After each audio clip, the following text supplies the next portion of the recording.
extend the quality of life for your cherished companions. As a community advocate, I will also discuss important social issues that affect our city. I plan to showcase organizations and heroes who are doing amazing things to help others. Remember to tune in every Tuesday morning at 10, starting soon. This is Miriam, and you're listening to KXVS, the voice of Stockton. You know what I got? I got a picture of his face with the little pillow on, the sleep face, and we're in Chicago. Are they already in Chicago? The one and only Leo Biaz. Hey, Leo. I'm excited to be back, my man. It was 9 days in Vegas. We got stuck in the desert, and we had a little hangover remix out there, man. I wore a wig to school once, and they said no headgear was allowed. How did the spider web was it tights. obvious that it was a wig? Yeah. Oh, okay. I was having fun. Wig. See, this is exactly why we have them on the show, and this is what makes them fun. You're listening to KXVS, the voice of Stockton, 92.1 FM.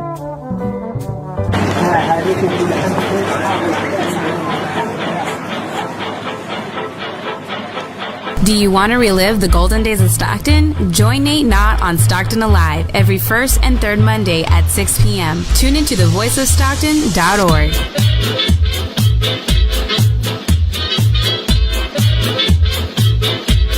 This is Miriam, and you're listening to KXVS, the voice of Stockton.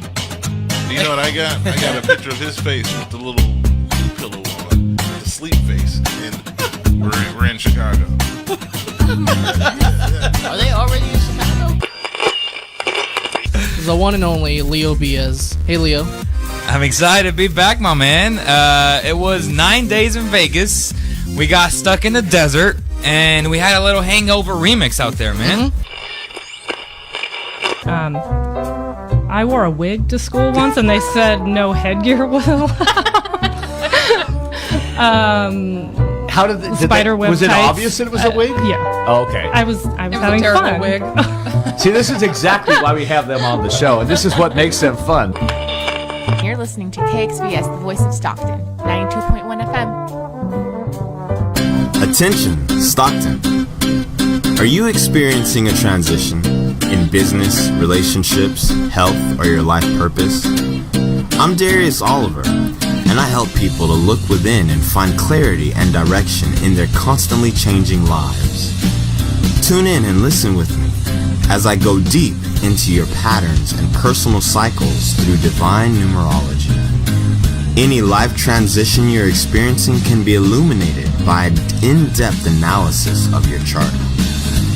For the first time in Stockton, you now have access to a professional numerologist here to help you light your own way. I'm in the booth to help you find your own truth. Tune in to Divine Numerology every Friday at 3 p.m. on The Voice of Stockton.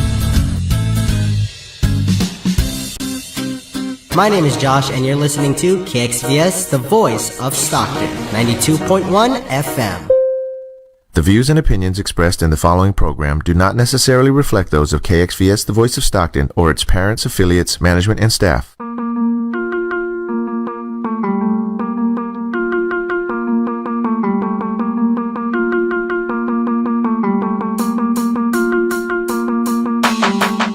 Voice of Stockton on KXVS presents Tell It Like It Is with your hosts Sanchez and Jerome Clay. Hey, what's up, everybody? This is Tell It Like It Is. I'm Jerome Clay, alongside Sanchez. How you doing tonight, everybody? That's right. Tell It Like It is a show where a conservative Republican, which is me, and a progressive liberal Democrat, aka the donkey, which is Motec, we can discuss political opinions, current events, and culture from both sides. Where in this show, debates might get fiery, exchanges might get heated, but at the end, we're going to agree to disagree respectfully. So before we get into tonight's show, we're going to talk about the asylum seekers. Well, before we get started, salute. Okay, well, before we get started, salute. What we drinking on tonight? Just a little bit of a red blend. Okay. Just some red wine. Some red wine? Doing it super mellow tonight. Good for the heart? Good for the heart. Okay, good for the heart, mind, and especially and with this the soul. fiery show. Your heart got to be good because we going at it tonight, Gotta boy. be good. I got a drink just to maintain around this cat. Oh, okay. So we talking about the asylum seekers. We got to talk about Trump and the Ninth Circuit, Saudi Arabia, and of course we most definitely got to talk about that California Democrat named Eric Bowman and his issues. And then we got to talk about Charlie Brown. We got to address that Franklin issue. So let's get into the asylum seekers.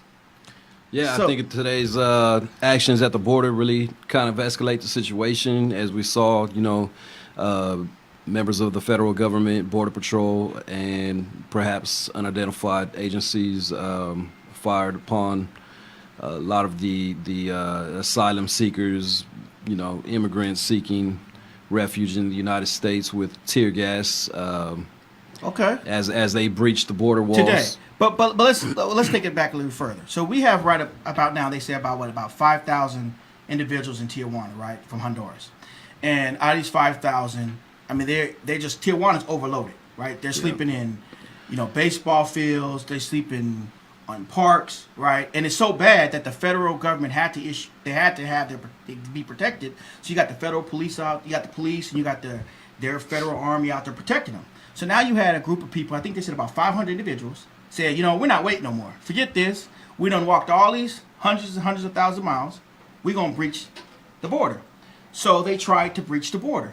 And it's not just that. It's let's put a little bit more context into it.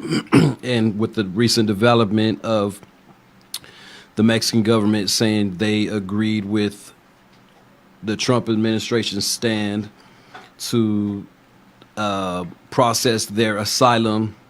But who said that? Because the incoming president, the incoming administration, he said he did, but then he said he backtracked, said he didn't. Okay. But you have the current administration. He actually put in place.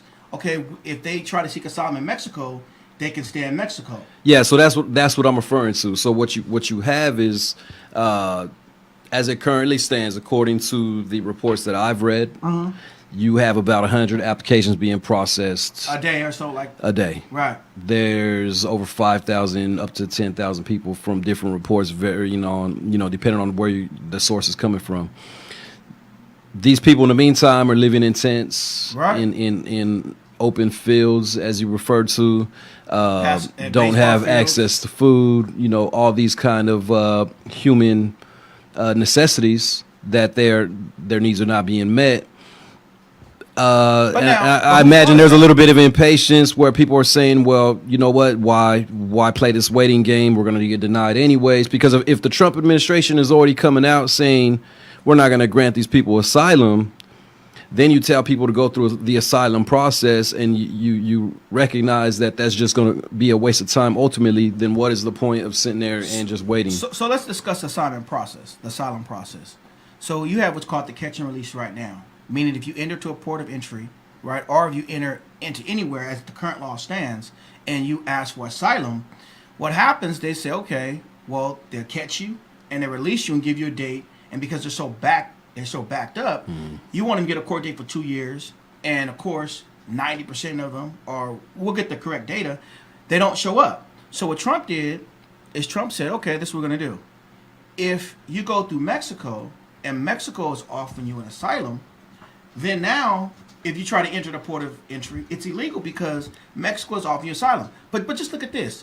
The mayor of Tijuana, right, he's asking for help from the UN to deal with this crisis. So if Mexico can't deal with this crisis, what's going to happen when you have this influx of people coming here, right? And no disrespect to them, because I know about 90% of them or so are great people. They're just looking for a better life. But we have homeless right now. We can go outside and there's people sleeping on the streets. You have people defecating. Yeah, but those are two completely different issues. I got you. So I guess what you're saying is when they come here, you're gonna pick about 3 of them up, take them to your house, then, right? I'm not saying that. So where are they gonna go? What I'm saying is that homelessness and immigration are two separate issues. So what's gonna happen when they have no job? That's a good question for them. No, I'm asking you because you're saying it's two separate issues. I don't know. You don't know? Nobody does. That's what I said. But that's not to equate it to homelessness to say until we solve the problem of homelessness in America, we shouldn't have no immigrants. Is that what you're saying? No, I'm not saying that. Shut down all borders and all immigration until not a man or woman or child living on the streets. See, we got to watch that drink because we got to watch that logic. We got to watch the logic. No, I'm gonna tell you exactly what I'm saying. This is what I'm saying is that we have homelessness right now. Okay, which has zero to do with immigration. Just watch. So when they come here, if they don't have a job already in place, like for example, if you come on a visa, a student visa, you're going to school. If you come here and they don't have family here or support, what's going to happen to them? They're going to be homeless. Unless the government. I think that's an assumption because we have how many undocumented immigrants do we already have in the country? Millions, right? And what happened? They're working, right? Who's So paying you're for it? assuming that there's these camps of homeless that are immigrants. Oh, they're not? I would say no. Okay, I would say they're in a great minority. This is what he's saying. Go out in the homeless camps and find that they are immigrants that are undocumented that are homeless. The people that come here, they come here to work. If that's the case, they come here to do the jobs that nobody else is willing to do. They don't want to work in Mexico, do the jobs that nobody want to do in Mexico. There's a lot of jobs, and because I don't the difference in wages wages is immense. Oh, okay. So it's wages. It is wages. It's all economics. So they're too good to live in Mexico. It is all economics. They're too good to live in Mexico. But yet we shouldn't put it in that context. You just said the wages. No, exactly. You're placing value on it as far as like what's good and what's bad. I'm saying economics is a factor if somebody's trying to provide a better life for their family, or if all the time. See, we got to look at again. Can you make it in Mexico? Can you live in Mexico? Yes or no? Millions of people are. Okay, so right. So you're saying the richest man in the world is from Mexico, right? Or now the second, right? So what you're saying let's is not pretend like Mexico is some like country in the gutter. You're saying that. So I'm saying no, I'm not saying that. I'm saying for an immigrant, okay, that is working the bottom wage in the economy, there is a major difference between working a minimum wage job here in the United States or under the table, because again, I feel that we are missing. We're looking over the forest, right? And we're missing all the trees. Oh, so you're telling. So this is what you're saying. Why are we not looking at the employers breaking the laws? The employers breaking the law. I got you. So let's go back even further. So that's let's go back even further and let's break the laws. Let's look at. So let's talk about laws. Yeah, let's talk about laws. I'm glad you brought laws up. I'm bringing it up. So let's bring up laws, right? Yeah. What law are they breaking today when they breached the border wall? What law did they break? You got a JD. What law did they break? This law did they break? First, they're not citizens, right? And so they don't have a passport to enter. They don't have a visa to enter, and because of that, why were they entering? I mean, if you're seeking asylum, we know there's a plethora of reasons why. Right. But let's look at the legalities, right? So legality what is the crime though? The crime? Entering any country illegally. Okay, what is that? Is that a felony? Is that a strike? Is that a federal You know what it offense? is? It's called deportation. No, that's a whole different process. No, it's deportation. So listen, if you sneak, that's how breaching that law is dealt with. So how about this? Let's prove your theory, right? I haven't even stated the theory yet. Let's prove your theory. You go over there to North Korea and you. I haven't even stated the theory yet. So now we're comparing ourselves to a totalitarian regime. Okay. Is that what we're doing? Okay. That's Jesus, 2018. We're comparing ourselves. Okay.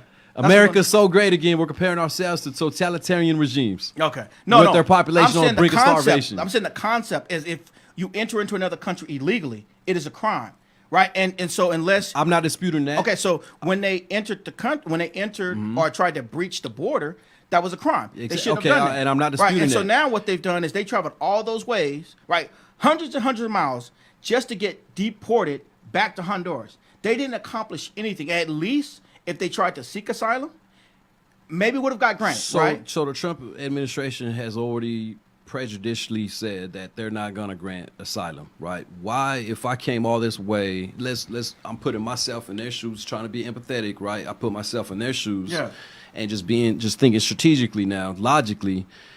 Why, if the person making the call on the other side of this fence is saying they're not going to hear what I have to say, no matter what, they've already made up their mind, and I've already come all this way. I know what I just left. Right. I'm not going back to that. So why not take the chance and go for it? Because what's the point of trying to go through this legal process anyways if the end result has already been prescribed? So this is what happened with the Trump administration, right? And so once again, he went to the Democrats who said they care about the middle class. But And he again, we discussed this. We know He this offered is a bill. ploy. Right. You can call it a ploy, whatever. He offered you guys a bill, but you guys don't want it. So now because you offered terms that were unacceptable, knowing that they were unacceptable, terms so that you could use it for political fodder. You guys didn't want it because you guys truly don't care about the immigrants. Okay. You just use them because if you go back to prior videos, We can debate how much all Democratic of them said tie up the borders and kick them out of here. And this is why. Who deported more immigrants than anybody so far? Hold on. Let's trade shots here. Okay, let's trade I want to shots. start talking over each other, Okay, right? let's trade them. We can debate how much Democratic Party leadership on a national level cares about immigrants. Okay. I don't dispute that. All right. That's why I didn't vote for Hillary Clinton. That's why I didn't support Hillary Clinton. That's why I called out President Obama's policies while he was in office for 8 years. So this is not like I'm criticizing now Trump's policies, but I said nothing the whole 8 years President Obama was doing record deportations, right? That's not what this is. What I am saying is that in this whole debate that we often overlook, and we brought up crime and legalities, right? Yes. Where do we stop the buck? As Reagan famously said, the buck stops with me. But how come the buck didn't stop with him when he was violating U.S. laws to the point where he was funding illegal wars in Nicaragua, arming illegally Iran, that's supposed to be like a terrorist regime? Why was nobody was held accountable in those crimes, right? And those crimes led to the destabilization of places like Nicaragua. You had the Obama administration with Hillary Clinton as the Secretary of State do the very same thing with Honduras, which led to a destabilization of that nation that has forced this exodus from that country of these people, right? So all I'm saying is, at what point do we as Americans take responsibility for what our government is doing in our name? I got a perfect answer for you. So we give Honduras and all them other regions, we give them millions upon millions of dollars.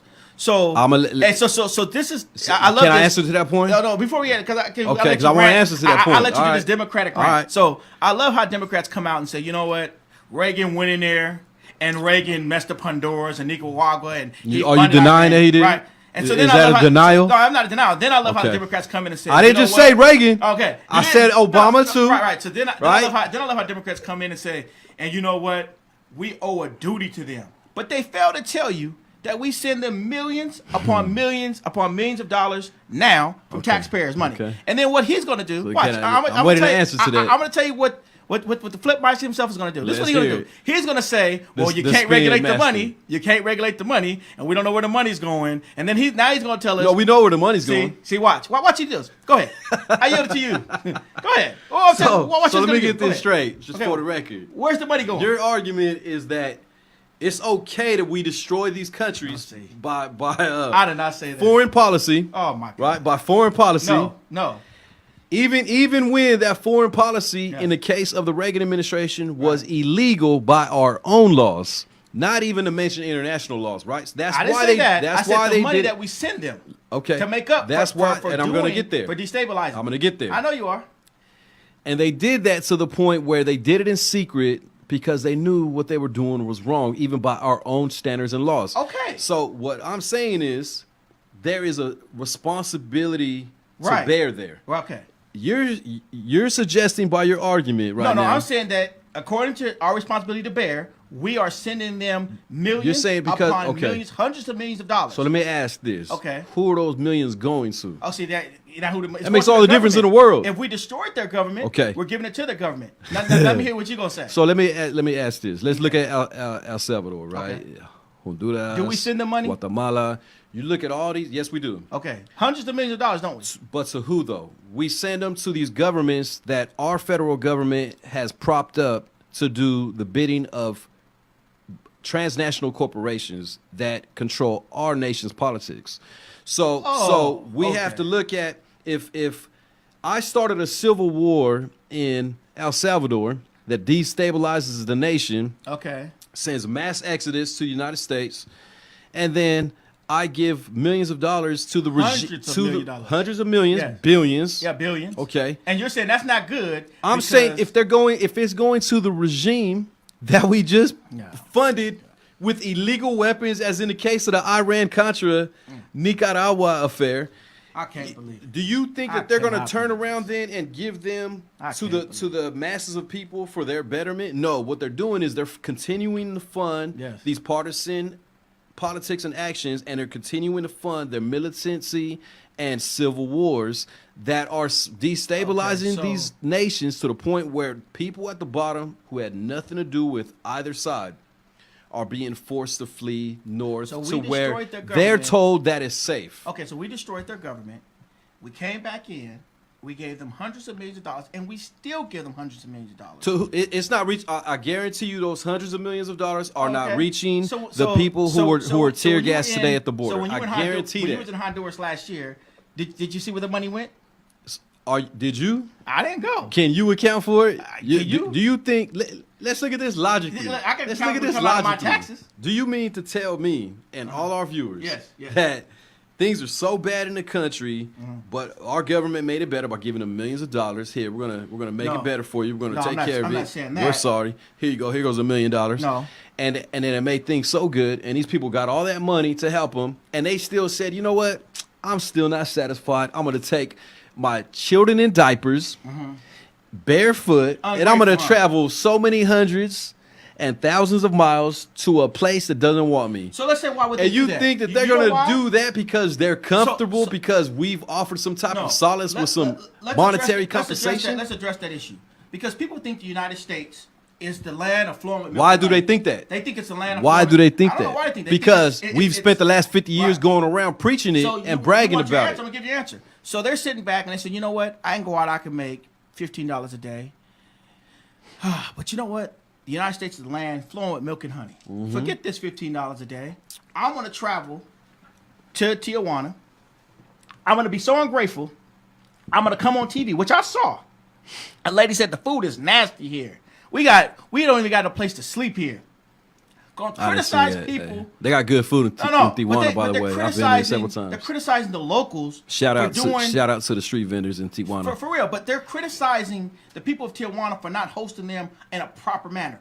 And not only that, okay, I did some numbers, right? So Tijuana's murder rate, because of all these influx over the last year. So now they're driving up murder rates. Okay, so watch this. They only been on the move 2016 for weeks, No, but they're driving up murder I rates. got this, I got this Come for this on, guy man. here. 2016, 910 murders in Tijuana. Okay. This year? No, 2017, 1,744 homicides. So let me ask you this: So- how long they been in Tijuana? How long they been there? No, they've How been long they going been? to- they've been going into They only Tijuana. been there for like No, a couple weeks, man. That's just this influx. But there's Okay. been other. So they drove up the murder. They drove up the murder rate in 2 weeks. You That's know, what you're saying. I understand what's going on. It's so bad. It's so bad. I even seen a lady. Hey. She was saying, "I cannot let my child go out at night." Okay. I gotta protect him. I don't dispute that at all. Right, but okay. but does that have to do with the caravan seeking asylum or a better life, or does that have more to do with the cartels and the illicit drug trade that is fueled and funded by the consumers in the United States and policies by the federal So now government? it's our fault, the consumers. to get it. Actually, this war on drugs is our fault. Okay. We gotta. It is literally our fault. It's our fault. So I got you. you mean to tell me We that made them create the policies drugs 'cause it's like our fault. I got you. to get back, and this is a Democratic saying it. Our fault. A Democrat saying it, that President Obama's administration allowed hundreds and thousands of guns to go across the border, high capacity Okay. That's true. assault rifles, That's true. right? In Operation Fast and Furious, But nobody was ever held accountable, even as they watched the murder rate skyrocket. So when you bring up murder rates in Tijuana, I'm more gonna lean towards it has something to do with that than it has to do with people who have only been there for 2 weeks. I'm not saying that this crowd is committing murders. I'm saying Because you made it sound like that like 2.5 minutes let, ago. Let me be clear, because you know Okay. he's on one tonight. Let's so clarify. you've been. I mean, this caravan has been coming, not just this particular one, but for the past several years they've been trying to get here because once again they believe that this is the land flowing in milk and honey. You're But- saying it's just that. No, I'm not saying it's just that, but I'm saying So you don't let. we do have a problem. We have an immigration problem. We do, but I'm seeking a point of clarification. Are you saying that the actions of the Obama administration and Secretary of State Hillary Clinton have nothing to, with backing a military coup against a democratically elected government in Honduras has nothing, no relation, no correlation to do with the immigrant caravan now. Everything correlates. But what I'm saying are policies, are weak policies of catch and release. If I'm in Honduras right now, and I know that if I enter in, if I hop the fence, right, before Trump took office, if I hop the fence, I already know that they're going to catch me, they're going to release me 2 years. Okay, so and that goes into this segue with the Ninth Circuit. So this is before you move on, I have to do a fact check. Okay. All right. Earlier you said that 90% of these undocumented immigrants who get to immigration court don't return. That's actually false. For the last 5 years, for the last 5 years, the low number has been 60%. The high number has been 75%. That they returned to court as directed. Also, earlier you talked about the illegality of crossing the border illegally and the nature of the crime. It is actually a misdemeanor. No, I never said it was a felony. It is a misdemeanor. It's a misdemeanor, right? Misdemeanor. You didn't say what it was. Right, I didn't say what it was. So I just wanted to clarify because we're telling people stuff. We got to give them facts. Let me ask real quick if you could clarify, Mr. Don. Governor Don what is the crime? What is the crime of international assassinations and illegal military coups? Those are fit in the category of definitely felonies, but some of those are high crimes and treason. So. Right. Here we go, man. Cheers to the facts. We talking about cheers to the facts. You're talking about some guns coming over. It's clear to see you lost this, so let's move on to the next subject. Yeah, just fact check. No. What's the next subject, man? We got like 15 minutes left. Okay. We're talking about the Ninth Circuit. Okay. So, the Ninth Circuit issued an order that said Trump. Right. It's executive order relating to. So this is what the executive order was. So the executive order, Trump we wanted to do like an emergency ban, like he did with the Muslim ban, and. He that said one that, got overturned also, right? Right, it got overturned. But what he wanted to do was... It sounds like a pattern here. So no, but he got overturned the Supreme Court for his favor. So he won the United States Supreme Court. So that's the pattern. All right. So that happens when you pad the Supreme Court with your people. Yeah, but all it's neither here nor there. All presidents carry on. Like the Ninth Circuit is pad with liberal judges. I didn't mean to interrupt. So you have the Ninth Circuit looked at the executive order and said, you know what, we're not going to grant this because the way our laws are written.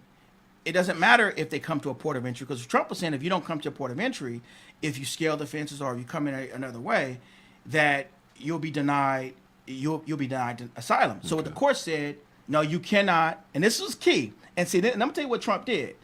This executive order came out on the 9th. So Governor Don can fact check this. It came out on the 9th.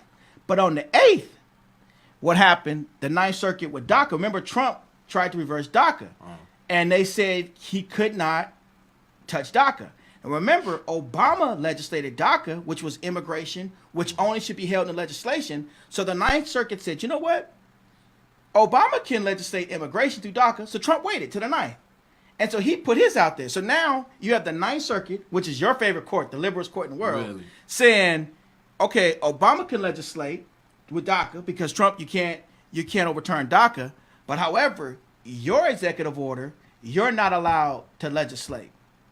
So that's why when you see this, he came out with Justice Roberts and said, these are Obama liberal judges. And Justice Roberts was like, there's not Obama judges, there's not Trump judges, there's not Bush judges, there's just judges. And even Chuck Schumer tried to say, well, I support Justice Roberts, but however, you was partisan in this situation, this situation, true, which didn't even make sense. So what I'm saying is, with the Ninth Circuit, let's keep it real. Let's tell it like it is. Because Don is fact checking. Let's tell it like it is. Governor Don is fact checking. Let's tell it like it is. We got a new segment called fact checking. Fact checking with Governor Don. Right before your eyes. We're evolving right before your eyes. So let's tell it like it is. You have liberal judges in the Ninth Circuit, and what happens is the ACLU, they understand it. So they'll go to San Francisco, they'll file these asylum claims, knowing that it'll reach the Ninth Circuit, knowing that they're going to grant it because they cannot. Appears they don't like Trump or his administration because for every time he goes to the Ninth Circuit, they deny it. And as it relates to the Muslim ban, it got overturned. But here, if you look at this Ninth Circuit right now, you have two exact things from two different presidents, and one they upheld and one they didn't. Why is that? Because there's different judges. Oh, it's different judges. There's different judges. Okay, different judges. I mean, you got a law degree. You know better than me that the people in the positions make a huge difference. No, well, that's why people fight. That's why both parties fight over who's going to get on the Supreme Court and who's not. I mean, if it was really as benign as like, oh, it's just a person in a seat, then who would care? Okay. But speaking of something to care about, let's segue into the reaction and the response of President Trump, since he's on the menu tonight, in his reaction to the murder by the state of Saudi Arabia of Washington Post journalist Jamal Khashoggi. Khashoggi. I don't want to say his name incorrect. And I don't know if I said it correctly. If I was think wrong, you did. excuse me. I think But you did. Khashoggi. Can you say that for the listeners, Don? Khashoggi. Jamal Khashoggi. We even fact checking name pronunciations tonight. You like that? Hey, you know, we got Governor Don back in the building. We Free missed you of- last free week. of charge. Oh my God, he got the computer going on us too. I'm telling you. Well, if you want to do that, then I would give you some confirmation here. Immigration and Nationality Act authorizes the Attorney General to grant asylum if an alien is unable or unwilling to return to his or her country of origin because he or she has suffered past persecution or has a well-founded fear of future persecution on account of race, religion, nationality, membership in a particular social group, or Right. political opinion. Right. So basically, So it doesn't matter where they cross; they can actually claim asylum from outside of the U.S. Right, and so that is what the Ninth Circuit said. But the only Cheers issue to the that facts. It's part of the. that is the facts. That's the national law, though. Right. But what happened is, if you look at it, Trump waited to the 9th because remember on the 8th, Obama signed the DACA law. So if DACA, which is true, because you can fact check that, Donna, because I know you're laughing now. So he signed. So on the 8th, he waited to the 8th. So when they said, you know what, we're going to deny Trump when he tried to get rid of DACA. Okay. So in theory, the Ninth Circuit kind of contradicted himself because they said, you know what, Trump, even though Obama wasn't supposed to create the law, but because you're trying to get rid of it, we're going to let it stand. So when he put his executive order trying to do the same thing Obama did, now the Ninth Circuit is going to have to rule. They're going to have to rule on DACA, and they're going to have to rule on asylum because he backed the Ninth Circuit in a corner. Okay. Strategic move. Whether you like it or not, it was a strategic move. I don't deny that. All right, I'm fact checking now that that act is from 1952, 1965, and updated in 1990. That's all pre-Obama. No, the DACA, the one when Obama signed DACA. It's about the Dream Act. The Dream Act. Yeah. The law regarding how you treat asylum seekers has been on the books for decades. No, not that one. The Dreamer Act that when Obama signed with the executive order, and then he said, I know I can't do this, I don't have the power, but I'm going to sign it. Then he signed and gave Dreamers the act. Trump tried to reverse the act, and then on November 8th, the Ninth Circuit said, no, you can't reverse it, which in theory said Obama has the right to regulate immigration, which that power should vest in Congress. But then when Trump did the same, he tried to use that same power, and he tried to use it on the ban, which the United States Supreme Court said he had the power under ban. They said, you know what? We don't care. You can't do it because you can't legislate. So really, they're saying two different things. They're saying Obama can legislate, but you can't legislate. So let's get back to Saudi Arabia. Okay, let's get back to Saudi Arabia. It was a horrible death. Now the question you got to ask yourself is this: what should the United States do? Right? Because I know Don gonna fact check this. Trump said, when was it? They made a bill back in May of 2017. Where they both, the king of Saudi Arabia and Trump, had intent to where they're going to do like these armed deals, and it's supposed to be upwards at 110 billion to 350 billion over 10 years, right? And so what Trump is saying, because we see Don's fact checking, we're going to see these numbers right. So what Trump is saying is, okay, you have this death, but do we now, because of this death, say we're going to get rid of the $110 billion, possible upwards of $350 million, for a death that happened in Turkey? It didn't happen on our soil. It happened in Turkey, in the Saudi Arabia consulate. So what do we do? Do we pull out everything like Angela Merkel did? She said, you know, we're not going to do anything. So right? we know that that's President Trump's position. You as a conservative Republican, do you agree with that? Because I look at it from this standpoint. I don't agree with it because if you allow them, but the problem with this, because we're talking about a state-sanctioned assassination for the purpose of going against everything that we as a nation represent, which is, and it's our First Amendment, right? Which is the freedom of press. But that wasn't in our country. Freedom of speech. It wasn't in our country. But it doesn't matter. He worked for a business that's based in our country, which was the Washington Post. and it's because of articles that he was writing for the Washington Post Against criticizing the kingdom of Saudi Arabia. And especially the prince. And let's look at Saudi Arabia, right? Because both of us are veterans. Right. One of the first things I know that as a Marine that we were taught in boot camp was that there is no negotiation with terrorists. Right. So if you look at this from a political standpoint, terrorism is using violence to achieve political goals, right? Their political goal was not to have criticism of their government, and they sanctioned state-sponsored violence in order to not only silence this person, but brutally torture and murder him. But you gotta, under the guise of a consulate and him getting married. But all dictators do this. So this is the problem. Okay, I have so with this. so why? Okay, so if that's the case, then that means we can't do business with China, we can't do business with Japan. Okay. We can't do business with nobody. So Japan is not a dictatorship. No, but I'm saying if we don't like something, like if Japan does something that we don't like, or if they kill someone we don't agree with, then you're saying we're supposed to pull back. But this is not.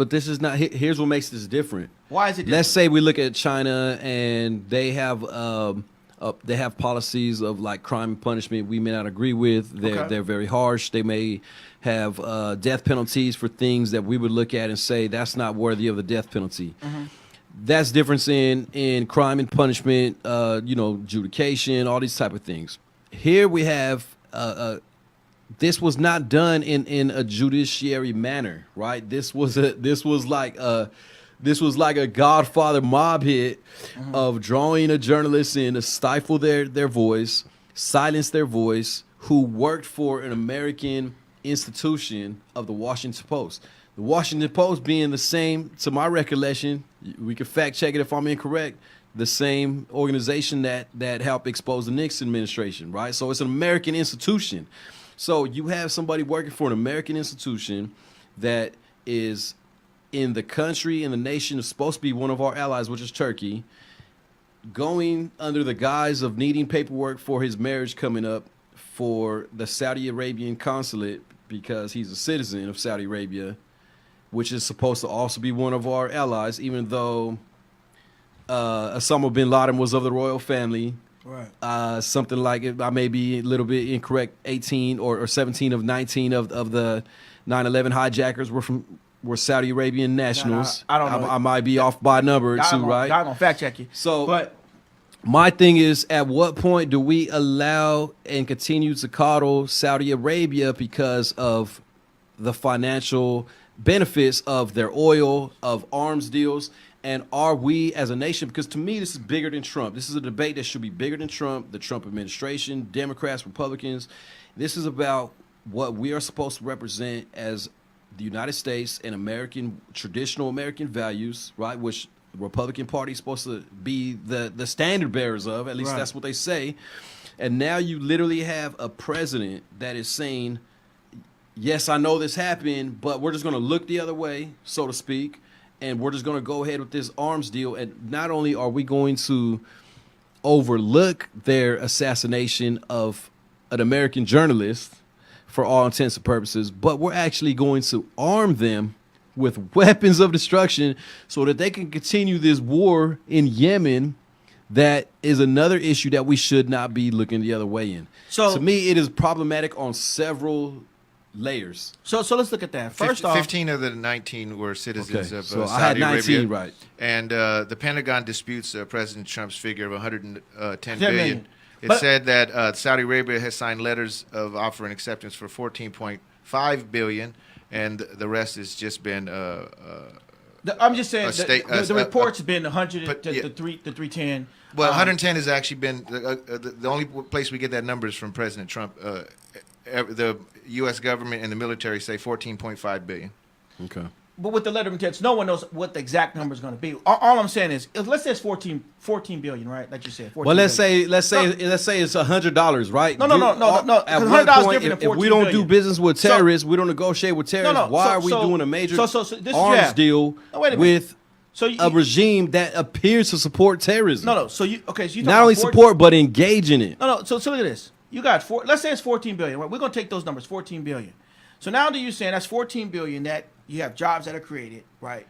You have all the stuff that goes with that $14 billion. So you're saying, because of Jamal Khashoggi, that we should say, you know what? Let's not get that $14 billion. Who's wrong or who's right? But if that's the case, what about North Korea? Remember when the American was in North Korea and he came back and he was incapacitated and he died? So now, why are we even talking to North Korea? Why are we dealing with them? If that's the standard, we didn't pay North Korea though. We didn't give them. But I'm saying it's the same concept because you had an American that was in North Korea. He came back. He was dead, right?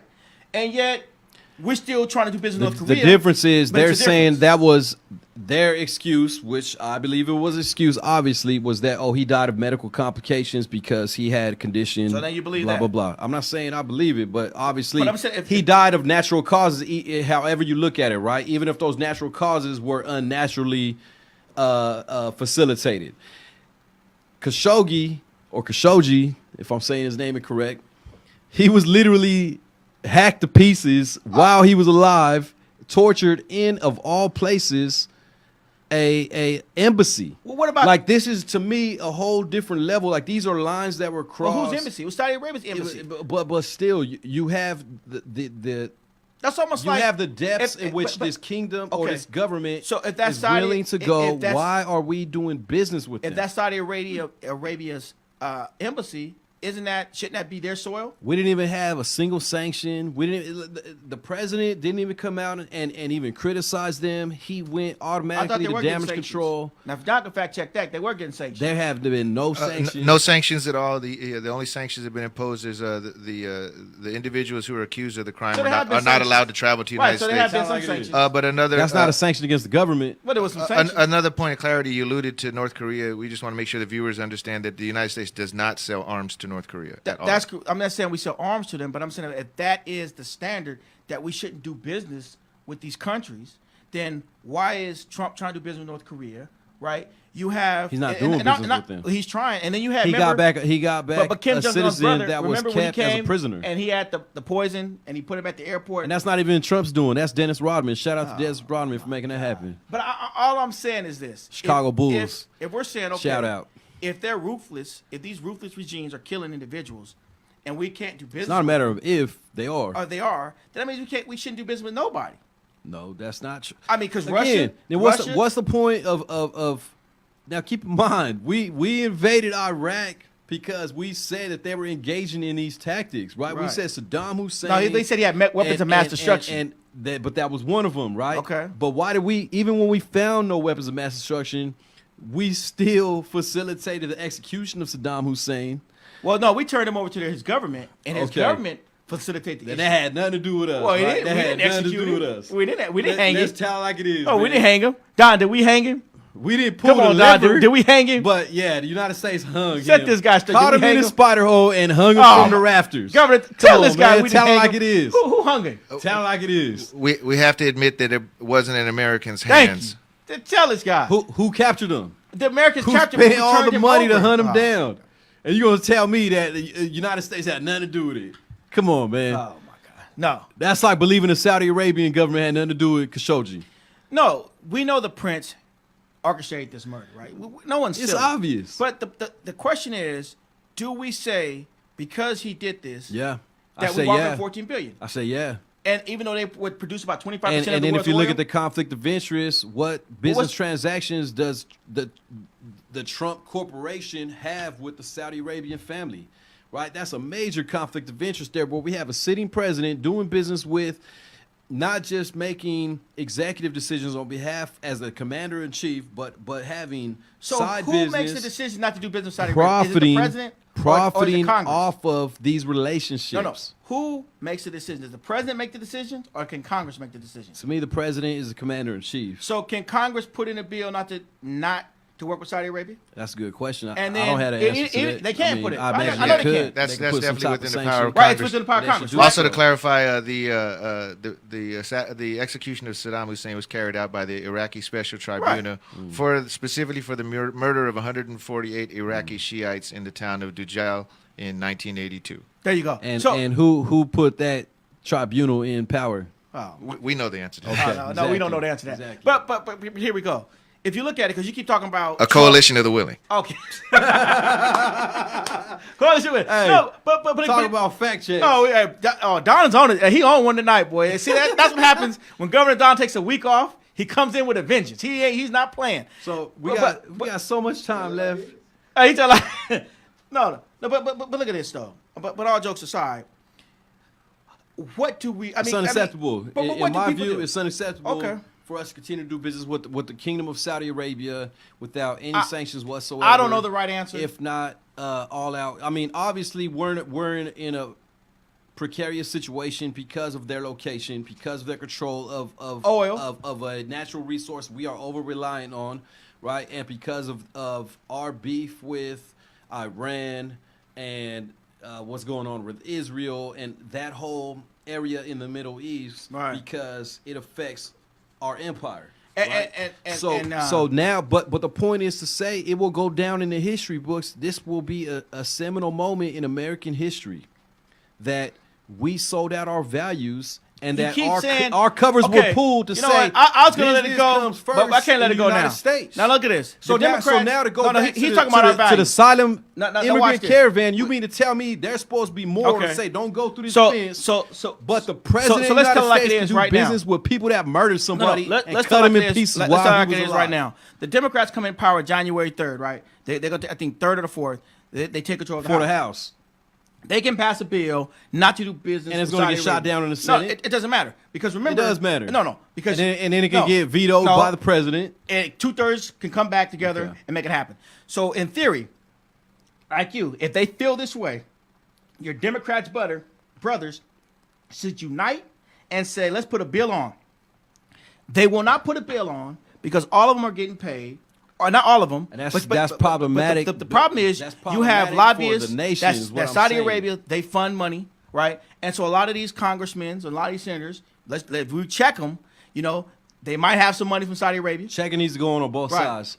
We can both agree on both sides. So nothing's going to happen in Saudi Arabia. We're going to continue to do business in Saudi Arabia. Well, all you're going to have is propaganda. You're going to have people come out. And that's why I'm saying. Right, you're going to have people come on the shows, and they're going to say how we shouldn't do it. This will go blame down the president as a seminal moment in American history. Right, but people are going to blame the president, and not really blame their congressman, because if they truly cared, they can bring a bill. There's enough blame to go around across the board. But the Congress can bring a bill.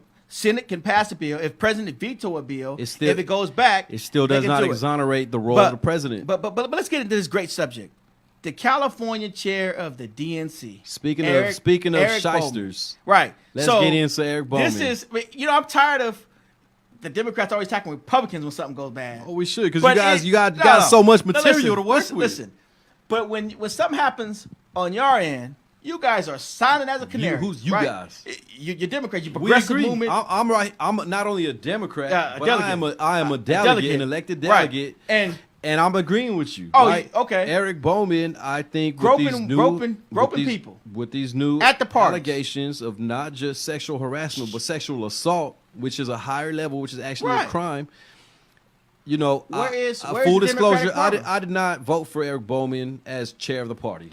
I voted for Kimberly Alex. Okay, but where is the outrage? So I'm right here. The outrage is right here. I'm saying the party. The outrage is right here. Listen, we had Kavanaugh on a 35-year-old accusation. They literally went to the Supreme Court, beating down the walls. They disrupted Congress. So it was out of control. Eric Bowman. He gets accused of groping men. I can't speak to, and no one says nothing. I can't speak to Kavanaugh's innocence because I'm not convinced. No, right? But what I can say, what I can say is that I agree with you that there should be an equal response of everybody from the Democratic side of town that was calling for the head of Kavanaugh. Crickets. They should be equally having the same activity with Eric Bowman. Who, as a gay male, was sexually assaulting allegedly other men. Staffers.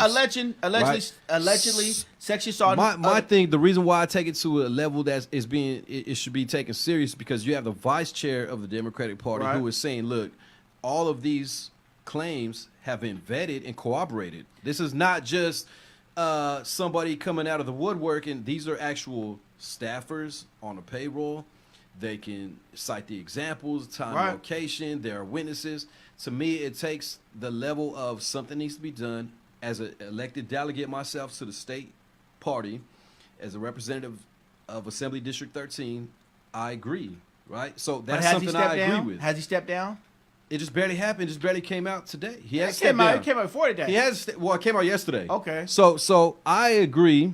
Uh-huh. I'm telling you right now, I'm going on record as an elected delegate to the California Democratic Party Right. that I agree that Eric Bowman should step down. He should step down. While he's dealing with, because obviously this should lead, the severity of the allegations require an investigation by law enforcement. So let me be fair, because I truly believe in due process, right? And so I'm we saying, talked about that last show, right, correct? I truly believe in due process, right? And I truly believe that if he's innocent, that he shouldn't step down, that he should have his day in court. If he is guilty, then I should believe he should do the honorable thing and step down. Because if these are just lies, right, that are people just trying to persecute him and his family, then like with Kavanaugh, then you should stand there and fight, right? And so even, I'd said with Michael Natty last week, the due process, I was making a point that he didn't give the due process to Kavanaugh. He just said immediately that Dr. Ford was credible and he was guilty. And I don't believe in that. I think people should be innocent and proven guilty. And then at that point, once you're proven guilty, then you have consequences to pay. And I think even with this situation, I don't think he should, just because he's a Democrat, I don't think he should just resign if he's innocent. If he's innocent, I would say stay and fight these accusations, protect your good name, protect your family, because our name is all we have, right? And so you don't want to Google your name and your name comes up as a person who sexually assaulted individuals. So just as a little bit of background to this, he and like I say, I voted for Kimberly Alice, who ran against him for the party chair position.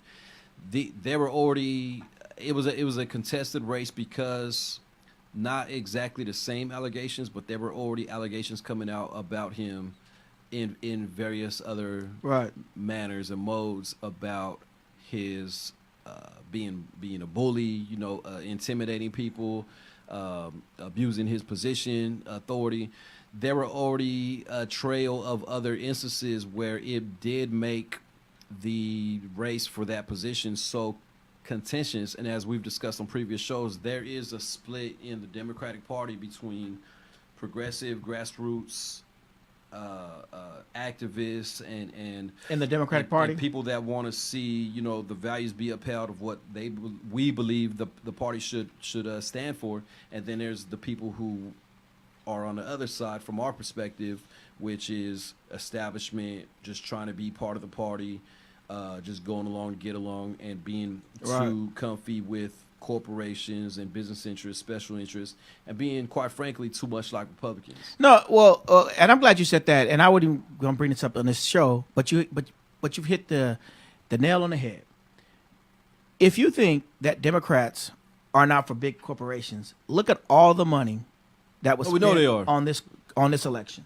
We don't even got to go to the fact check. And I know that's Don is about the undisputed. people. Like, I talked to Don a lot. We had our arguments, and not arguments, but our debates. And I know Governor Don is purely about what's right for America. That's it. That's all where he stands at. But I haven't even talked to him about this. But the first thing that the Democrats want to do when they get in office is deal with gun control. What happened to health care? What happened to Medicare for all, right? And this is where you talk about the split. That's why there's a fight in the party. But that's it is why because there's you have a socialist. That's why Bernie group Sanders was propelled to the level to where he with the Medicare had for all. The, but you have a presidential nomination, even though he wasn't a Democrat. But why? Because you do have a split in the Democratic Party. You have the socialist group, right? Who really? I think you're oversimplifying by you have a socialist classifying people as a socialist group. You have a socialist group. The socialists they want. You're not understanding Cortez. the split. Alexandra Cortez ran on a socialist platform. She's not in California. I'm not talking. I'm saying in general, you have a split in the Democratic Party. Democratic socialism is not the same as socialism. Let's establish have that. Speaking of fact checking, progressive versus corporate or so establishment. Right. So what I'm trying to say is this. Is that you're going to see a lot of Democrats supporting more corporations, because just look at the amount that went into this race. Soros, look how much money that he pumped into this race. So you have all these individuals. Look at Beto O'Rourke. Again, it's not in dispute. Right. To clarify, Beto O'Rourke, which was the most expensive Senate race in U.S. history, Beto O'Rourke receives zero. He doesn't receive corporate donations. So, I don't know where he got that money from. He get. They can form PACs. Well, as Bernie Sanders would say, a lot of people from the $27 small dollar donations. Do not believe them $27 and add no 34. What are we like 30-something million, 34 million? I'll pull it up. You can pull it up. But I'm just saying, if you look at it, the Democratic Party now, if people don't see it, they're going to see it in when they swear in. But again, you're making an argument that's not even being disputed. We already see that. That's why there's a split in the party. The disputes coming even as it relates to Eric Bowman. The Democrats portray to be the class. They portray to care about sexual assault victims. They portray to care about the middle class. See, what you're and then when the Republicans do something, what your argument is completely glancing over is that I keep telling you, I'm acknowledging that, and that's why there is a split in the party. Right. Okay. Because we acknowledge what you're saying, and we recognize it as well. So that's why there are so. So we're gonna agree on this. We're not gonna disagree on this. We agree on this. Okay. So that's why there's people like myself and others who stepped up, ran for delegate position, who took control of committees, up and down the state, and are saying we're going to change this party from the bottom up instead of waiting for things to trickle down from the top down. Okay, and that's something that's what I represent. Point of clarity: so no money from super PACs, but some corporations did donate to Beto O'Rourke. Okay, so you took some corporations' money. Yeah, but no political action committees. Okay, so now let's segue into the picture that's been going out, Charlie Brown. Oh wait, if you're gonna switch up, man, I got to give you clarification. You talked about countries and sanctions. Yes. I wanted to let's talk about it. Governor clarify that he's on the road tonight. All the countries currently sanctioned by the United States are sanctioned for either human rights violations or sponsoring terrorism. That's Burma, Côte d'Ivoire, used to be called Ivory Coast, Cuba, Iran, and North Korea, and Syria. And I still right? And I still don't understand why we sanction and maintain an embargo on Cuba, but we do business exclusively with all our factories in China, as if they're not a communist dictatorship, right? Everything's made in China. A communist regime. Cost of labor. Cost of labor. Well, because what it is, speaking of corporations, is who is making the money, right? And that goes back to President Clinton's administration who is funding, allowing China to come into the World Trade Organization. Who is funding these campaigns? Whose campaigns? Democrats' campaigns, Republicans' campaigns, and so. Do the candidates really have the people's best interest at heart? And that's the question. Yeah, so a lot of candidates is a question. I mean, have our interest at heart. I would say, I think it's less that do than don't. Okay. Well, let's get into one of the shows I used to watch growing up, and the Charlie Brown Thanksgiving. Come on, man. And this came up. And I've watched Charlie Brown since I was a little kid, and we actually watched it last year, and I never even noticed this, but they got a picture. I don't know why they do Franklin like this. They got a picture of Franklin, and I finally noticed it. He's sitting on a lawn chair by himself. He's not even worried to have Snoopy by him, right? Yeah. The dog can't even sit by him. Woodstock. Right, and you have the girl. I wish, Governor Doc, can you show it on the screen? Yeah, I can pull it up. Okay, please put it on the screen. Yeah, I cannot. For the longest time, I've never seen this picture, and watching Charlie Brown, and I'm like, Ed Swartz, what's going on? I thought Franklin came in to break all the stereotypes that Charlie Brown had some black friends, that Franklin was equal, but the brother is inclusive. The brother is sitting on a lawn chair. But for the record, they're all sitting in different chairs. None of them sit on a lawn chair. If you look closely, they're sitting in different kind of chairs. Like, to give the impression, the way I interpret it, is that it was their own little kid Thanksgiving they had with makeshift ingredients and materials, including the chairs. They don't all have good chairs except for Frank. Too good. Yeah, but it looked like what's his name, Peppermint, or what's the back we see? It looked like they're sitting in a folding chair. Well, she got a I'd rather have a lawn chair than a folding chair. Oh, okay, well, and he got a kind of. The lawn chair does look comfortable, is what I'm saying. It could have been. Look at this. It could have been like if it was like a tin pail or something like that, a paint bucket. Come on now. We got it on the screen yet? Is it? Yeah, they can see it. Yeah, they can see. Oh, they can see it. Okay, so is that racism? Well, I don't know. Is that a racist depiction? So if you look that's at the debate, if you right? If you look at the picture, You're gonna see Franklin by himself. Even Snoopy. Okay, you got Charlie Brown at the head. Oh, of the table. Peppermint sitting next to Snoopy. Okay, yeah, no. Well, she Ain't that sits by her. Peppermint? Yeah, she sits. Okay. Charlie Brown's at the head of the table. No, Linus. Linus. He's at the head. Linus at the head. Sally, Charlie, Peppermint. Pepper, Snoopy. On the other end, I can't remember Marge. I forget. Right, I forget and look at Franklin. Franklin all by So himself. look, Franklin, he got the whole row to himself. Even they couldn't even bring Snoopy by him. It's just cold. and I watched this for years, and I've never picked up how they did Brother Franklin. Hey. So I got to tell Ed Swartz, if you're listening, wherever you're at, better place, not, you gotta change this picture, man. You gotta It's put. a little, I would think it was a little too late for that. I just said, but you gotta change. Didn't at Ed least- Schwartz pass away a few years ago? I did, but I said Probably a little bit that's why too I late for said. that. I mean, and Paint Heaven, you have to change. You got to move Snoopy. At least bring him to Franklin's side, so Franklin has some company. The brother is all by himself. Yeah. Now let's not put Snoopy on that side. You know. Okay, we're gonna put Come him on, you know, I'm just gonna throw this in there. You know, you watch newscast stories, Yes, right? yes. And it'd be like, crime, black people committing crime. Also, story about horses. They always put it together. Okay. So can we get Think Peppermint about all the Patty? animation movies. Can All we the black get- characters are animals, right? Right. Can we get Charlie Brown sitting next to Franklin because they bros? You know. Okay. Yeah, but Let's take it back. Where's Charlie Brown's girlfriend at? That's a sister, ain't it? Oh yeah, not The one that always tricked him with the football, Lucy or what's her name? yeah, Lucy. Yeah, Lucy. She didn't even get the invite to the table, but she doing better than Franklin because he's by himself. Maybe she didn't want to sit on his side. Maybe. Governor Down. Now I don't know if he's we got to fact check Governor That's Down. speculate. That's You know what? speculation. I want to see the cartoon again now in the context of Okay. like what was going on. When they Did gave he thanks? show up late to the party and they give him an extra Oh, seat? It's like what's going on?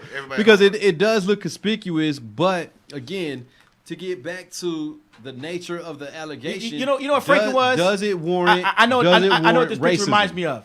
He was the only Republican at that table. Maybe that's what it was. Let me tell you what happened. Franklin is a resemblance of Hope. He was the only Republican at that table, surrounded by a litany of Democrats who didn't respect his values. He has the same. He has the Right. same food as everybody. He got his Sunday on. I don't know what he have a Sunday? Yeah, he got a Sunday. So they fed him? He got So he they got fed the same- Republican. So it ain't like they Okay. doing him dirty, Right. as far as the food selection. But Oh. but again, but does that warrant racism? I don't know if it warrants racism, but if you really want to look, I think into it's it, definitely something to I take think notice I of. think there's something to talk about. Is it racist? I've never noticed it all these years. I never was offended till I heard about it, and then I really looked at it and said, "Wow!" So it didn't catch my eyes all these years. I wasn't offended growing up watching it, so I'm not gonna say it's a racist now. I see it, and I'm like, "Wow, okay." I don't know if either one of y'all old enough to remember, man. The racist cartoons used to be on TV all the time. Oh, Like yeah, oh, Popeye, yeah. Bugs Bunny. Oh, I remember. The old anything black and white, you got to be like, watch out. That's true. That's Watch true. out. That's true. You know. But you know what? We're gonna end the show, but what we plan on doing next week, we want to open it up to the viewers on Facebook. If you want to comment, we got the great Governor Don are going to be screening the calls and screening the comments. So we want to start interacting with the viewers. So we make the show live, more entertainment. If you want to fact check us, you can fact check us as well. That's always good. We do as much as we can, but with so much media sources out there, stories might not be correct. But if you're at home and you can fact check us, hey, put it out there. Let's correct the stories and let's engage and let's talk. Especially but if you're watching when we Fox do this, News. hey, let's keep it respectful. Let's respect each other's opinions. Like I do respect Brother Motec's opinions. I mean, sometimes you get a little too drunk and he starts talking crazy and he flips. But we're gonna mind that. I love Governor Don, and me and him have some crazy debates. I like how you try to divert. But I like how you try to Governor distract. Don, we got our debates and we go at it. He loves Dr. Ford. I don't. I think she might not tell it like it is. And but thank you for the facts. Yeah, to prove that Motec once again, is no. right. Well, I laid out all the facts. Right, one time, Exactly. but what about my one time? You was wrong. But then again, who's keeping score? We need a tally. We need a scoreboard in the back right here. You know we need what? a scoreboard. We That's got something next. coming We up. gotta We're have a gonna introduce. scoreboard. We're gonna change some stuff to the show. We're Pretty soon gonna do coming up. point. It's gonna say ding, we ding. gonna It's get gonna Don. show the Hey, we tallies go up. gonna get Governor Don keeping stores with these tracks and Team Jerome and Team Flipmeister here, and we gonna keep tracks, but more like team makeup facts. Oh, okay. Here we more go. like team geez, Fox Informed. He's on a roll again tonight. Team Fox Informed. Oh, okay, Fox and Friends. It ain't Fox Informed. Clinton News Network right here, CNN. You know, so. But yeah, but next week we're gonna introduce. We're gonna interact with the audience. That's coming up, and you know, stay tuned. We're gonna have something live for you because we know this Trump administration gonna do something by the week's end. He's gonna have something for you. We got to see what's going to happen with the United States Supreme Court. Are they going to pick it up? And we do have to see what's going to happen with Saudi Arabia. It looks like and what's going on at the border right now in Tijuana, because that's not resolved. That is important. I mean, you're gonna have another influx, about 10,000 people coming. What's going to happen to Tijuana? Because they're asking the UN. I heard one story. You can fact check this. They said they want 80 million pesos because they need help. And it's sad because you got all these people just sitting in Tijuana and it's crowded. I mean, they're taking up everything. It's not an ideal situation for anybody. And people are saying we're not leaving until we get asylum. Remember this. They made this journey. It's not like they go pack up and say, you know what, Tijuana, I walked for 2 weeks. No. I am dirty. I ain't took no bath. 10 weeks. I've been striking to the mountains. I done fought bears, jungles, and tigers. Oh my. And you think I'm going to go back? It's not going to happen. They say they're bringing the troops home off the border. See? So we'll be at you next week, same time. You know, the voice of Stockton. We're going to be here. Telling it like it is. Telling like it is. You know, we don't know if he's going to be flipping like it is, but we're going to see you next week at 6 p.m. We're going to be more interaction. We got Governor Don fact-checking us. We got to get him more involved with us. Fact-checking, Jerome. He be over here laughing. You got to get down on more like correcting Jerome. Oh, correcting Jerome. Correcting All right. See you next week. Hey, thanks for all the love and support. Man, we really appreciate it.